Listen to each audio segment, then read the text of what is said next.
confirm it. Coquin Mans returned at 6-1, 5-4. Chosen Lucky second at 5-4. And third. Last but one ended up 5-2. 5-2. Oh, do that again. I like that. Oh, he's 5-2 from right. 4-1. So, I'll tell you what, you're aging yourself instantly when you start giving us tic-tac.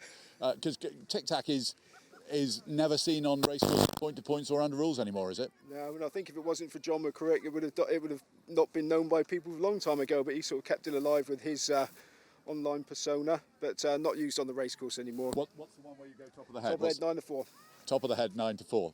So, well, thank you very much. That's okay. I love a bit of top of the head, 9-4. To be perfectly honest, I prefer the choreography of top of the head, 9-4. But the information, I'll tell you what, if you've got a 9-4 winner, we'll definitely take that. So, success for Coquin Mans, and we'll mop up that race in a few moments' time.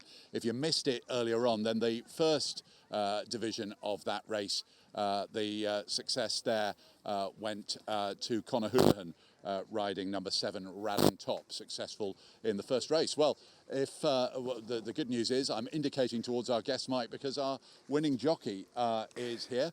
Thomas Black, or can I call you Tom? No, it's Bobby Thomas. It was wrong on the race Oh card. right, Bobby. Sorry. Yeah, that's it. With these masks on, you know, you can't recognise anyone. No, I know. But that was some performance by the horse. Yeah, well, you know, we've been struggling at home to hold him, and I kind of thought you can pull the mask down so we can hear you properly. I thought that that might be the case, but I just was a bit worried that he'd go 2 mile and blow up. But no, he kept galloping, and he's some horse he is. We bought him back in the summer. A good friend of mine.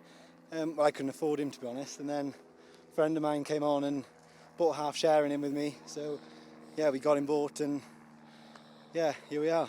And here we are in the sunshine at Wadebridge. Yeah. And you were there for everyone to have a pop at, but they couldn't throw down that challenge. They were all arguing down the start who's going to be up there, and I knew by the time we jumped the second fence I'd be there whether I wanted to be or not. So just left them down the start, do what they wanted to do, and jumped him off handy away. And then yeah, he was up there then, and didn't have a lot of choice in the matter, to be honest.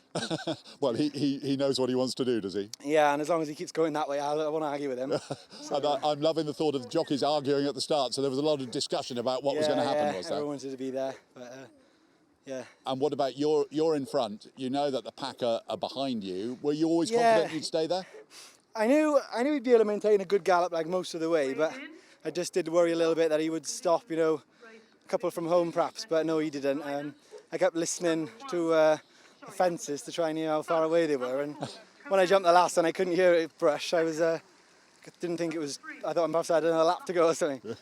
Yeah. And I always wonder on these occasions, can you hear the commentary or are you concentrating I can too hear much? bits, but just trying to get him settled as much as I could, but he wasn't having much of it today.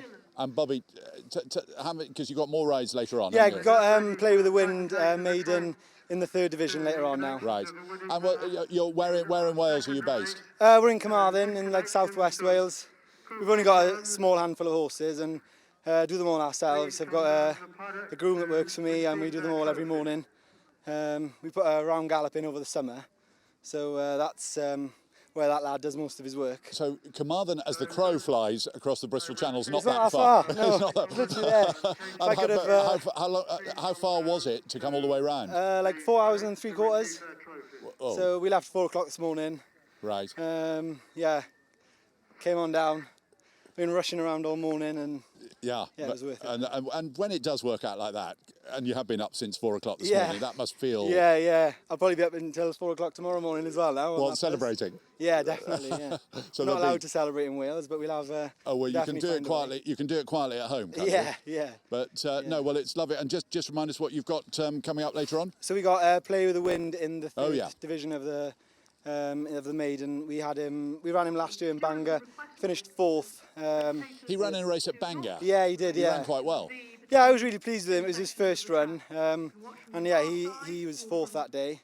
But he's been working with this lad, and they're big pals, these two. So yeah, I really like him. So has one been working all over has the other one been working all over this one? Well, one's rated 50, one's rated just over 100, 150. So.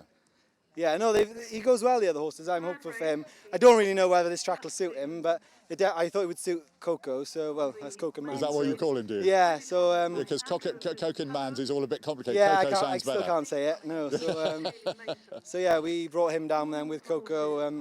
See how he goes. I think he'd like it, but we'll tell you later on. Well, look, we'll look out for you later on. Thanks so Yeah. well done. Yeah, thank you very and much. Thanks so Cheers. much for chatting to us this afternoon.